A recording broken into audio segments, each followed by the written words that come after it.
In this video I will show you how to add shake to reveal on an Instagram story. The first thing you need to do is make sure that you are using the latest version of Instagram.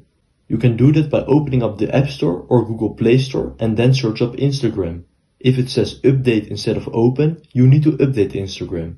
After you made sure that your Instagram is updated to the latest version, you need to open it. Now you need to click on the profile icon in the bottom right corner. The next thing you need to do is click on the plus icon in the top of the screen. From here you need to press on story and then on camera. Now you need to tap on this. The next step is to click on the sticker icon in the top of the screen and then tap on frames.